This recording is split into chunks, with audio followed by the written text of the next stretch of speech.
Tupac Shakur was no longer just an artist. He was becoming a symbol of rage, a symbol of truth. And for many, a symbol that needed to be silenced. By the mid-1990s, Tupac's life had turned into a constant war zone. Every interview felt like a confession. Every song sounded like a warning. And every night felt like it could be his last. He knew it. And deep down, everyone around him knew it too. Tupac walked with death like an old friend, not because he wanted to die, but because he refused to live quietly.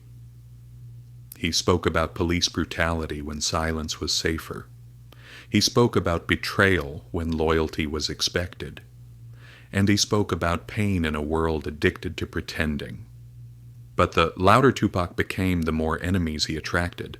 Some wore uniforms, some wore suits, and some smiled in his face.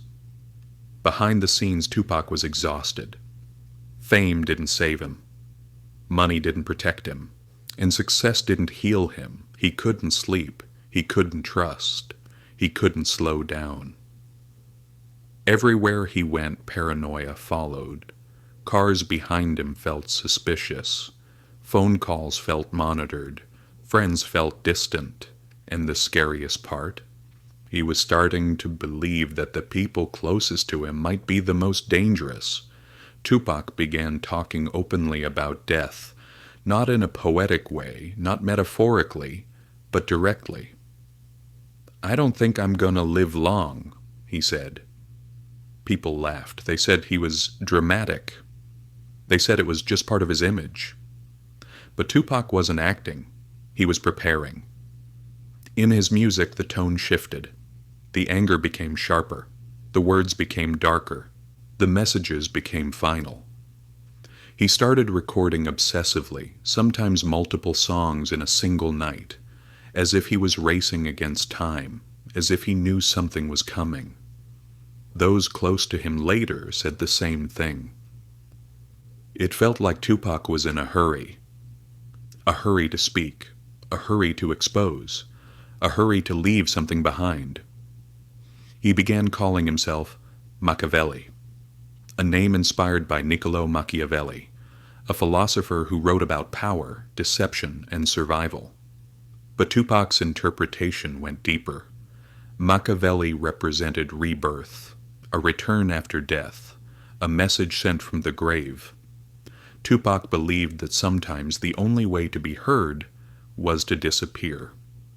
And then came the night that changed everything. Las Vegas, bright lights, big crowds, and an energy that felt wrong.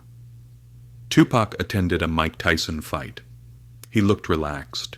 He smiled. He laughed. But those who watched closely said his eyes told a different story.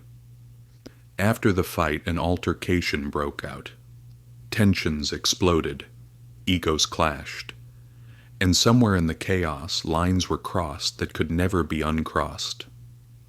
Hours later, Tupac sat inside a black BMW. The city lights reflected off the windows. Music played quietly. Then, gunshots. Sudden, violent, unforgiving. Bullets tore through metal and flesh. Glass shattered. Screams filled the air. Tupac was hit multiple times. Blood filled the car. Pain consumed his body. But he was still alive. Barely. As the car sped toward the hospital, Tupac drifted in and out of consciousness.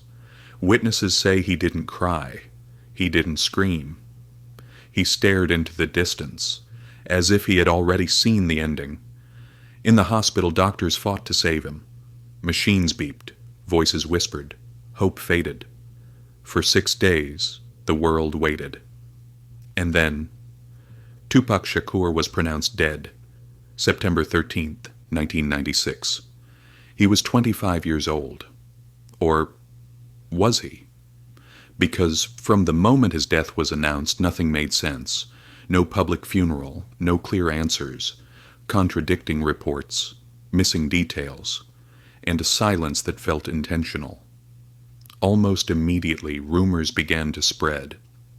Some said Tupac had faked his death.